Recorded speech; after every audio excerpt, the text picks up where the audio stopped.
po lahat, binabati ko po kayo na isang magandang umaga po.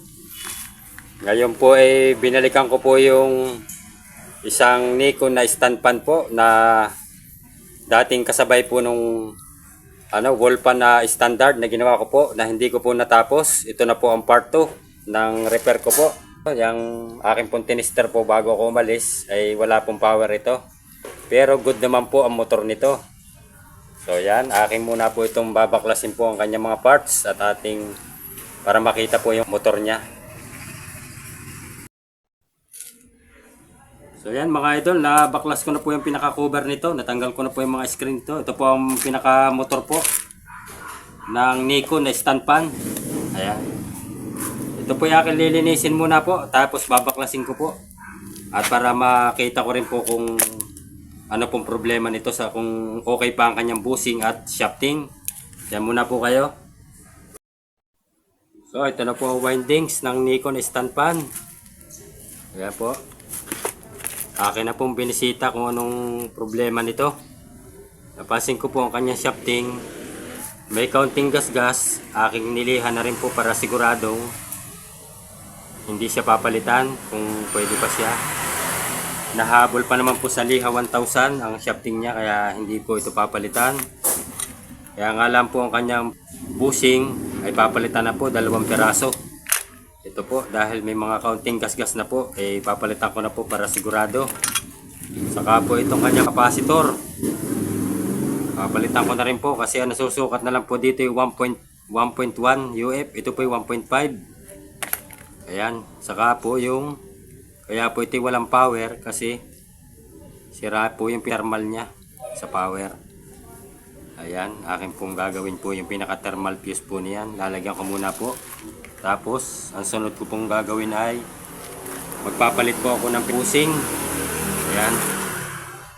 Mamaya ko po kayo i-update pagka nalagyan ko na po ng thermal fuse. Tapos, mamaya papakita ko ng bahagya yung pagpapalit ng bushing. Ayan. So ito po, nalagyan ko na po na ito ng thermal fuse. Ayan.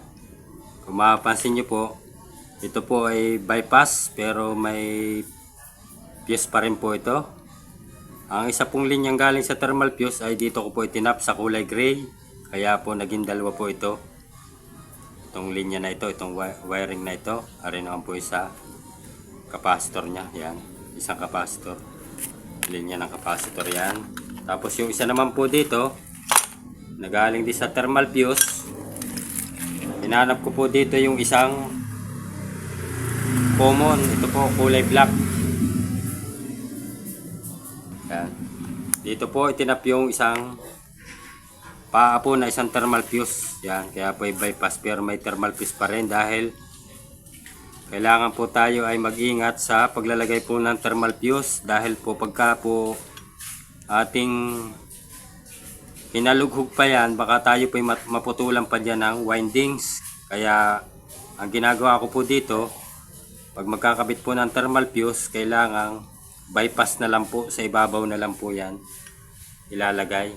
Tapos lalagyan po ng cable tie sa kanang tube. Yan ang pagkakabit po. Yan, tapos na po tayo dito sa power, sa pinaka windings nya. May power na po ito.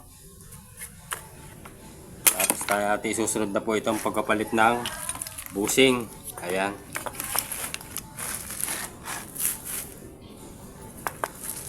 Wala po ako ng flat screw.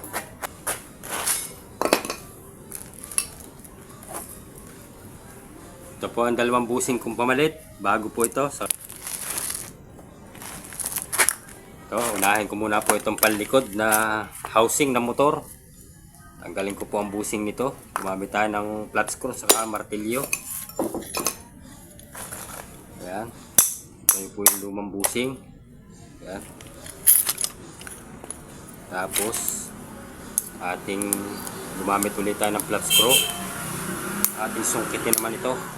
Ayan. Natanggal na ang kanyang pinaka flower lock ng bushing. Ayan ang kanyang foam. Medyo nadurog pa ng kaunti. Ating ayusin. Ayan. Tapos saka ko po ilagay itong bagong busing sa gitna. Tapos medyo nakukulangan po ako sa foam. Lalagyan po natin ng ano yan, bulak. Para may imbakan ng langis. So ayan, bago po natin dagdagan ng bulak ito, lalagyan ko muna po ng langis itong ilalim na foam. Ayan, may langis na. Tapos dagdagan ko ng bulak ang kanyang paikot. Para dito umimbak ang langis pag atin nilagyan po mamaya. Ayan. Lagyan po natin ulit ito, dagdagan natin.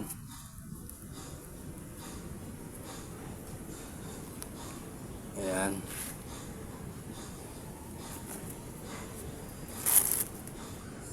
Ito po ang ginagamit ko kasi wala po mabili dito ng mga foam.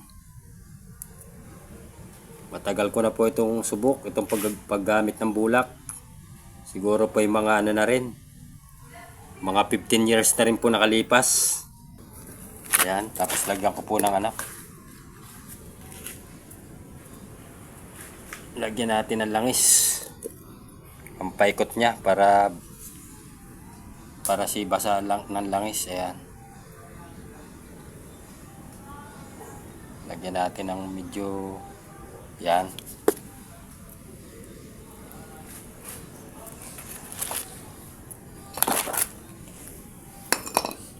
Tapos medyo pitpiting ko lang po itong ano, flower niya dahil nakakilo. Hindi ko napapakita, hindi na lang po sa likod.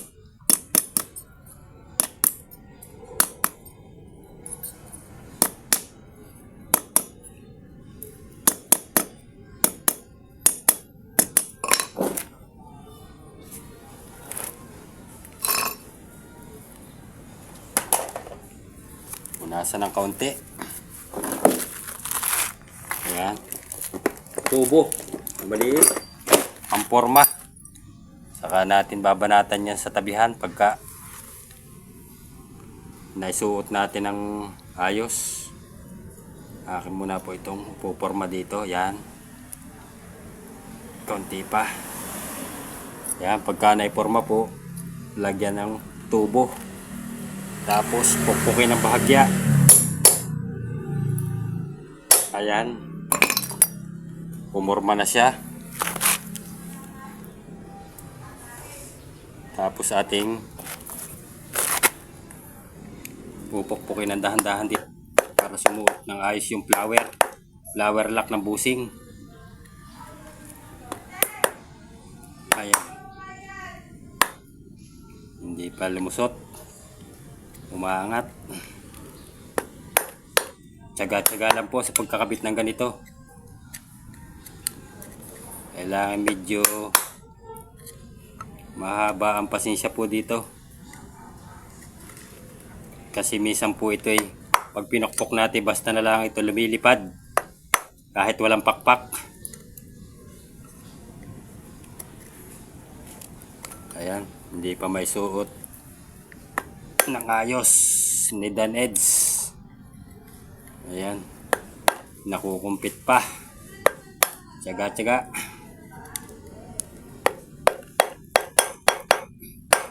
Dahil kailangan po ito talaga nakapit ang kanyang pagkakakapit para hindi po gumalaw ang busing. Ayan.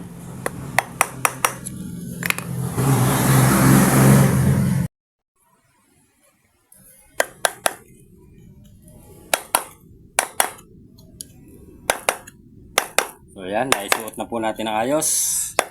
Ayan. Tapos ating anuhin yung tubo para mapantay ng konti. Ating pupukin ng konti. Ayan. Tapos ating tingnan kung ayos ba ang pagkakakabit ng busing. Ano natin ng Phillips screw. Ayan. Gitna po natin. Ayan, hindi po gumagalaw. Ayan, ayos na. Pitpitin ko pa ito ng konti, itong tabihang ito. Hindi pantay. Ayos na. Punasan natin ng kaunti. Para yung kaunting dumi matanggal. Tapos ating linisin ng kaunti ang bushing. Kahit bago ay natalsikan ng kaunting dumi. Tapos lagyan po ng langis yung loob ng bushing para nakaabang na siya doon ng langis pagka ating nasimbol. So yan, ganyan din po ang gagawin dito sa pangharap na ito. Ganon din po ang pagpapalit ng bushing. Hindi ko na po ipapakita. Mamaya na lang po pagka natapos na po ang magpalit nito. So yan, na-assemble ko na po itong pinaka-motor ng Nikon po. Ito po ang brand niya, Nikon. Pasensya na po, hindi ko na po naipakita kasi kanina dahil ng sobrang lakas po ng ulan dito. Naikapit ko na po yung kanyang pinaka-bushing na simbol na. Yan na po yung bagong kapasitor na kinabit ko. Yan, ito po. Kari po yung dati niya. Na sumusukat na lang po ng 1.1 UF. Ayan. Ito po ang problema nito. Yung nagawa na natin po. Thermal fuse, bushing, saka kapasitor. Ayan. Ito po ay may isosolve pa rin ako dito ang problema dito dahil ito naputol po itong pinaka po dito sa dulo. Yung kabitan po ng guard lock. Ito po, ayan oh. Ay bihira po tayo makakita po ng ganitong klase. Kaya ako po ay nagdala ng ito po kasi ang kanyang isang pares. Hindi po natin ito malalagyan ng guard lock dahil naputol. Ay mangyayari ito, itatalian po natin ng alambre. Hindi naman masyadong maganda. Kaya ang aking ginawa po ay nagdala na lang po ako ng isang pares. Ito po ay hindi ka brand niya. Ayan, pero may ganun din siya. Nakabitan ng guard lock. Ayan. Ito po ay yung ibang klase po ito, ibang brand. Itatakloban ko na lang po itong butas na ito. Kasi dalawa yung butas ito, isa sa rotary switch, saka isa sa dito sa pinaka-swing niya, yung oscillation knob. Ayan. Ito po ang aking kakabit po dito. Tapos ito pong kanyang pinaka-hélice. Nagdala rin po ako ng hélice. Ito naman po sa ibang brand din. Pero po pwede po ito. Lalagyan ko na lang po ng gatla dito. Kasi ito po yung half moon. Ito po yung dati niyang hélice. Ayan. So ito muna po yung aking ikakabit. At mamaya ako po ipapakita sa inyo pagka ipa-final testing na po natin. Medyo marami-rami pa po akong ayos. Saka lilinisin ko po ang mga screen yan. Papakita ko po sa inyo mamaya pagka okay na. Ito na po, na-assemble ko na po lahat yan. Nagawa ko na po ng paraan. Ito po yata ipa-final testing na po. Lumipat lang po ako ng pwesto dahil maulan po dito sa amin ngayon. Ayan, yung basang-basa po yan. Dito po narito po kasi ang extension. Yan, ating pong pipindutin po dito sa baba yung number 1 niya.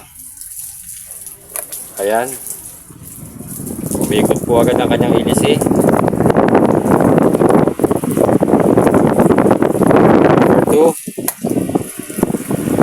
Yan pong pumabilis. Ating isagad na agad sa number 3. Yan, pumabilis na po yan. Success na po ang aking full service po kahit maulan mga idol. Gawa po natin ang ayos at nasolve po natin ang stand pan na Nikon. Ngayon po natin pinalikan. Yan, hanggang dito na lang po ang vlog po sa araw na ito. Success na po ang ating trabaho ngayon. May natutunan po at nagustuhin po ang vlog po ng video po naglahagi sa inyo. Baka pwede po nang hilingin yung mag-like, subscribe at mag-pindot na rin po na notification bell at ilagay po sa all para lagi po kayong updated sa mga bagong video na i-upload. Yan, maraming salamat po sa mga silent viewers, organic viewers at sa mga kaibigan ko din po sa YT, mga brother, mga idol, mga lods. God bless po sa ating lahat at ingat po lagi tayo sa pang-araw-araw nating mga hanap buhay. Bye-bye na po at maraming salamat po.